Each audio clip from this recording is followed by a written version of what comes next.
Hola, hola. Yo,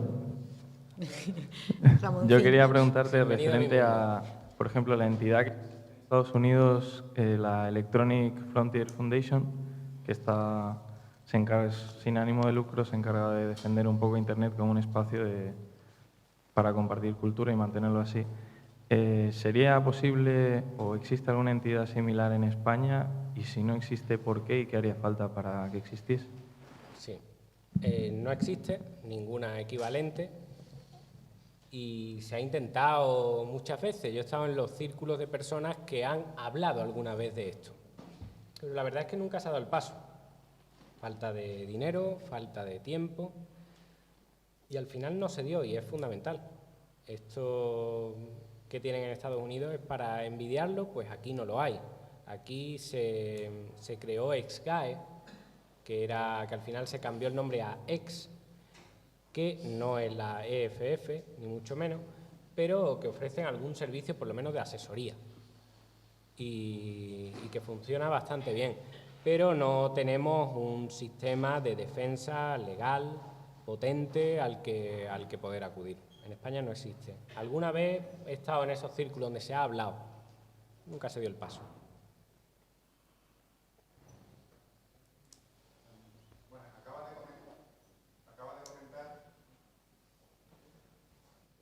Bueno, se oye bien. Acaba de comentar, Sí. Habla. Se te oía bien. que el sistema de distribución en la web mediante un clic, eso sí, se llama Flutter, y fue Flutter. Mediante un clic, no digo mediante un clic, no era ese el sistema, no era un sistema mediante un clic. Lo que proponía Richard Stallman y William Fisher era un sistema por el cual, mediante unas marcas de agua, se sabría cómo se ha difundido una determinada obra y luego a través del propio Estado y a través del dinero recaudado por la licencia general opcional se distribuiría en función de cómo han sido proporcionalmente difundidos. Sí, pero mi pregunta era, el fundador de Flutter, que es uno de los fundadores de Tiger Peter Schultz, dijo recientemente que ya se había tirado la toalla, porque había visto tantos servicios de internet caer en el upload y más, que ya básicamente existía de ello. ¿Qué le diría a la gente que como aplicaciones se rinden y no quieren seguir porque ven servicios que se caen de las opciones que disminuyen? ¿Te refieres entonces a páginas que lo que hacen es alojar contenido como Megaupload, RapidShare, etcétera? Nada que decir, pero es que esas páginas ni siquiera creo yo que sean el paradigma de la cultura libre.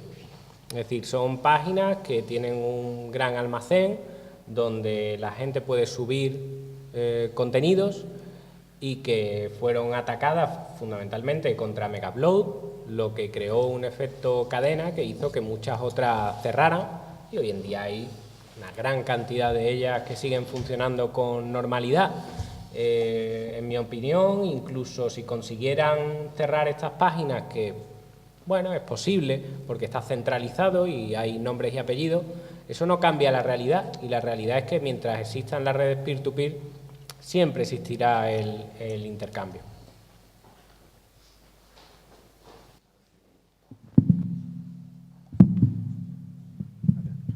Que yo le quería preguntar sobre, puesto que en Alemania también hay una ley muy restrictiva sobre las descargas y hay penas durísimas, escuché que en las redes peer-to-peer había como abogados que subían archivos trampa, digamos, para pillar a los que se los descargaban, rastrear sus IPs y denunciarlos. ¿Sabe usted algo de esto? Era por preguntarle. Si se está haciendo aquí, No, bueno, que si ha oído usted algo de esto en Alemania o si podría pasar aquí también. he oído lo que pasa en Alemania, las leyes no solo en Alemania, sino en Alemania, en Estados Unidos, en España, están tendiendo por esta cuestión que hablábamos de los costes de exclusión, y esto es un coste más, en la reforma legal para hacer cada vez mayor el castigo para conseguir así una disuasión por medio del miedo. según mi experiencia, tanto en España como en cualquier país, eso tiene un efecto muy reducido en el tiempo. Lo que suele suceder es que se aprueba la ley consigue el efecto del miedo durante un tiempo determinado y luego todo vuelve a la normalidad. Hasta tal punto es así que Bert dijo que para poder intentar medio controlar esto había que sacar una ley de propiedad intelectual cada 3 meses. Es equivalente a decir no se puede controlar. Si tú tienes que sacar una ley con la complejidad que tiene sacar una ley, y más una ley de propiedad intelectual, cada 3 meses, si tú estás diciendo que para controlar esto hay que sacarla cada 3 meses, trimestral la ley, pues sencillamente estás admitiendo la derrota, estás diciendo que no se puede. A ver, una pregunta, David. Google también enlaza a contenidos que están protegidos. Incluso hay otra serie de cosas como Drive que también se utilizan para alojar, es decir, no solo enlaza, sino que también aloja. Son ejemplos, pero evidentemente a través de Facebook, a través de YouTube y de otra serie de historias también ocurre este tipo de casos. ¿Qué diferencia de trato ha habido con respecto a la gente que tú has defendido? Porque a ellos no los han denunciado, que yo sepa. Bueno, la diferencia que existe cuando la persona que tienes enfrente es otro gigante. Es decir, Google es uno de ellos. Lo que ha hecho la ley de propiedad intelectual es prácticamente decir, perseguiremos a todos los que enlacen, pero si no eres Google. Porque básicamente es que lo han descrito. Lo que hace la ley de propiedad intelectual es decir que se persigue el enlace o la localización o facilitar la localización de las obras, lo cual va más allá del enlace, siempre y cuando no se trate de un buscador que de una forma neutral y automática te genera un listado de resultados en función de las búsquedas introducidas por sus usuarios. Ya está. Google tranquilo y para casa. Hicieron bien porque cuando hicieron lo de la tasa Google lo que hizo fue pirarse. Dice, vale, me introduces una tasa para que yo pague por tener Google News. Ahí sí fueron valientes aquí. Venga, vamos a hacer que Google pague. ¿Por qué? Por mandarnos visitas. Desde Google News va a pagar a los periódicos. Vale, me parece un concepto muy razonable. Lo introducen, Google se va, Google News se pira de aquí, ya no hay Google News y se quedan. Nosotros sin Google News sin presencia en España y los editores de periódicos sin un duro porque Google News se ha ido. Strike. O sea, es que lo sabía todo el mundo, pero hacen las leyes gente, pues, no sé, gente de 80 años, gente que cuando ve una película descargada de internet la rebobina cuando ha terminado de verla. Y entonces pues te hacen este tipo de cosas. En cuanto a YouTube, sí ha sido demandado.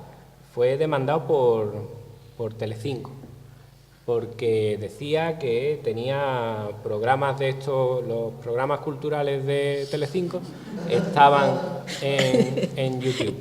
Y los demandaron y lo que ocurrió fue que nada, ganó YouTube, porque decía que nuestra ley, es verdad, el artículo 16 de la Ley de Servicios de la Sociedad de la Información, dice que los que alojen contenidos que son aportados por los usuarios del sitio no son responsables hasta que tengan conocimiento efectivo de la existencia e ilicitud del contenido, de los contenidos que alojan.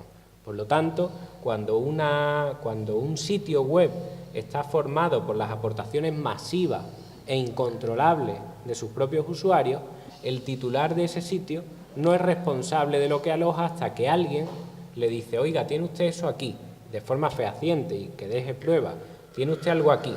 Desde ese momento, si no actúas con diligencia para retirarlo, eres tú responsable, porque sabiéndolo no lo quitas. Pero como no era el caso, como esto era sencillamente una demanda por tener contenido de Telecinco, se desestimó la demanda en primera y segunda instancia, siendo firme. Quería hacerte una pregunta que entiendo que puede ser un poco complicado contestarlo así, pero para saber tu opinión. ¿Existe en Almería un trabajo de fin de grado que derivó en un proyecto de software libre bastante interesante en el que se hace streaming a través de una red P2P, del que, por ejemplo, también participó en una oferta de becas de trabajo de Google que se llama Summer of Code. Y claro, eso me plantea, si un proyecto es software libre y tiene muchos colaboradores y muchos desarrolladores de todas partes del mundo, si ese proyecto, que evidentemente potencialmente terminaría infringiendo leyes de copyright, porque en algún momento alguien dentro de la red va a querer compartir algo con derechos, eso se intentaría perseguir y podría tener, es decir, se perseguiría a los autores del programa, sean estos colaboradores ni remunerados, sin ninguna intención de ganar dinero y siendo, por ejemplo, qué decir yo, gente de Rusia, gente de Estados Unidos, se perseguiría a todos por igual. A ver, aquí hay dos cuestiones. Una, la teoría y otra, la práctica. Desde el punto de vista teórico, si esto fuera una infracción, también habría que discutirlo, se perseguiría a las personas que cometen la infracción, que siguiendo el nuevo artículo 138 de la Ley de Propiedad Intelectual es a todo aquel que contribuya a una infracción de un tercero. ¿Quién contribuye a una infracción de un tercero cuando se crea un programa? Si seguimos el caso de Pablo Soto, ahí lo tenían claro, el creador del programa. Aquí la única diferencia con tu caso es que es uno y muy bien identificado. Por lo tanto, desde el punto de vista legal parece bastante claro. Los destinatarios de la acción legal serían los creadores del programa, igual que en el caso Soto, y aquí no hay ninguna diferencia más allá que la cantidad y dispersión de las personas que han participado. Eso en cuanto a la teoría. La práctica hace difícil que esto pueda hacerse por varias cuestiones, porque es difícil localizarlo, porque son muchos, porque se pueden plantear cuestiones de la falta del litisconsorcio pasivo necesario, es decir, que estén en el pleito todos los que realmente deben estar para que no se dicte una sentencia que afecte a alguien que no está aquí, cuestiones de competencia territorial, es decir, y aparte también la cuestión de ¿para qué? Porque si es software libre, el código está fluyendo en Internet, no vas a parar absolutamente nada. Te cepillas a estos tíos, mañana te sacan otro. Por eso Emule va a vivir por los siglos de los siglos, porque saben que es intentar estrangular el aire. Por lo tanto, desde el punto de vista legal, lo que te he comentado, desde el punto de vista práctico, me temo que es difícil. Hola, has dicho que estabas aquí porque era imposible ganar al gigante sin poder hacer las leyes. ¿Cómo sería una hipotética ley Bravo? ¿Qué premisas principales tendría? Ley Bravo. La ley Bravo. A por ellos. Bueno, yo he tenido ocasión de participar en el programa de Podemos. Lo que planteamos en el programa, en estas cuestiones, es, siguiendo esos principios que comenté antes, de que nos parece esencial que la ley tiene que tener dos premisas. Una es proteger el interés de los ciudadanos a acceder a la cultura con la mayor libertad posible y proteger el interés de los ciudadanos, no de la industria, sino de los propios ciudadanos, a que se sigan creando obras intelectuales, para lo cual es necesario el sostenimiento de los autores con dignidad para que no sea un hobby a la hora de crear, sino que puedan dedicarse profesionalmente. Siguiendo esas dos premisas que tenemos muy claras, hablamos de, primero, fomentar, no solo con ayudas económicas, sino también con mediación entre los distintos actores, fomentar las plataformas de acceso legal para que se vayan creando nuevas plataformas de acceso autorizado a las obras, que entendemos que es lo que puede conseguir que se deje de utilizar en parte esa y que conseguir alguna remuneración. Siguiente, derogar la ley Sinde. Viene en el programa tal cual, porque no todo vale, sencillamente. Abandonar la vía represiva para la persecución de las descargas sin ánimo de lucro. El desarrollo de mecanismos de gestión transparente para las entidades de gestión como SGAE. Ahora hemos visto todo este proceso que Ramoncín ha ido como acusado junto a José Neri, a un procedimiento de esta operación Saga?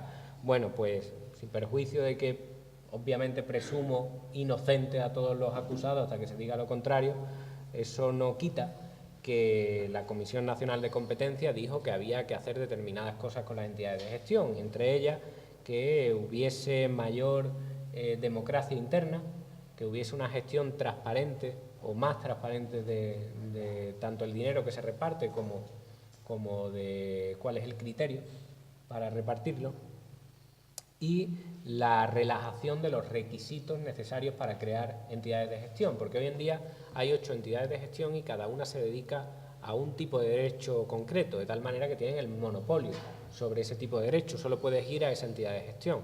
Esto además plantea un problema, no ya de competitividad, sino también un problema con los creadores copyleft o creadores que se adhieren a licencias como Creative Commons, que ven que determinados derechos que solo pueden ejercerse a través de estas entidades de gestión se quedan sin ellos porque no pueden asociarse a esa entidad de gestión y seguir siendo Creative Commons. De tal manera que lo que nosotros planteamos en el programa es que se puedan crear nuevas entidades para que sean específicas de autores copyleft o Creative Commons y puedan ejercer esos derechos. Y tenemos también la ampliación de los usos legales y gratuitos en la enseñanza, también de las obras derivadas, porque aunque parezca mentira, hoy en día hacer un fan art gratuito, donde haces un tráiler porque te gusta Star Wars y haces un tráiler creado por ti sin ganar nada como mero homenaje, eso es técnicamente una infracción de propiedad intelectual y te pueden demandar y te pueden pedir dinero por ello. Y el dinero ni siquiera es el daño causado, que es cero, sino que la ley de propiedad intelectual permite que el daño sea la cantidad que le habrías pagado a los titulares de los derechos si te hubiesen autorizado a hacer ese tráiler, lo cual ya nos lleva al terreno de lo absolutamente desconocido y del temor para no seguir creando en ese sentido. Y también la ampliación del concepto de copia privada, que es aquel concepto que dice que teníamos hasta hace no mucho y que hoy en día es un muerto en la ley, que era ese límite a la propiedad intelectual que decía no se puede copiar como norma general, pero sí se puede copiar en determinados casos, y uno de ellos es cuando la copia es para uso privado y sin fin lucrativo. Y las directivas europeas dicen ese derecho a copiar sin fin lucrativo tiene que estar asociado a un sistema de remuneración. Nosotros aquí no podemos decir cuánto se amplía la copia privada porque estamos a la espera de que el Tribunal Supremo determine la cuestión de la remuneración y estamos a la espera de ver lo que dicen. Obviamente nuestra intención será ampliarlo cuanto más mejor. Bueno, acá la última, ¿vale? La última y lo dejamos descansar, que aún queda unos cuantos días de campaña y tenemos que conseguir que llegue para poder hacer esa ley. Bueno, me imagino que es un salto a lo mejor de temática, pero como se había hablado de Monsanto y tal, pues si también podían ayudar en ese tema. Respecto a esa biopiratería que existe, si no me equivoco, se está regulando a nivel europeo, pero a nivel nacional se podría hacer algo, podría a lo mejor detener lo que sería esa biopiratería. Pues sí, la única manera de detenerlo es introduciendo leyes que digan que la vida no es patentable. O sea, sencillamente así. Parece que hoy en día es casi de sentido común que sean los propios tipos que quieren ser propietarios de algo los que digan qué cosas son una propiedad. Y eso nos lleva a disparates como ponerle un impuesto al sol o disparates como decir que la vida también es patentable. Esto nos lleva al terreno del principio, que es esa ansiedad que tienen los propietarios de cualquier producto del conocimiento a ampliar cada vez más los límites de la propiedad intelectual. Esto, cuando empezó las leyes de propiedad intelectual, era impensable que se ampliaran así. Al principio era para los libros con unos límites de 14 años, que es lo que decía el Estatuto de Santa Ana hace 3 siglos, y eso ha ido cambiando hasta el punto de que ya no son los libros, sino que ya lo seguimos ampliando hasta un poco medio las ideas, que es lo que son las patentes de software, al fin y al cabo, no deja de ser intentar patentar las ideas, de ahí lo pasamos a patentar la vida y de ahí lo pasamos a la locura de que el silencio tiene propiedad intelectual. En definitiva, ¿cómo se hace? Pues negándolo, diciendo, mire usted, yo sé que para usted sacaría un rendimiento económico magnífico el inventarse que esto puede ser una propiedad. Y como me invento que esto es una propiedad, también digo que yo soy el propietario. Y le ponemos aquí una cerca y a partir de aquí lo exploto. ¿Cómo se puede parar eso? Diciendo que no es una propiedad y que además usted no se puede hacer propietario de eso, porque hay, y además nuestra Constitución es muy clara con eso. Cuando la Constitución define la propiedad privada, dice que la propiedad privada está integrada por el provecho particular del propietario y la función social que está destinada a la cosa a servir. Las dos cosas. No como límite, no como limitación externa, sino que es que forma parte del propio concepto. Cuando entramos en un terreno tan sensible como el que me está hablando, parece bastante claro, ¿no? Esto no puede ser una propiedad. Yo creo que simplemente así, negándolo. Perdona por el agravio comparativo, que yo no me dedicaba a esto, yo venía a ver qué... Vale.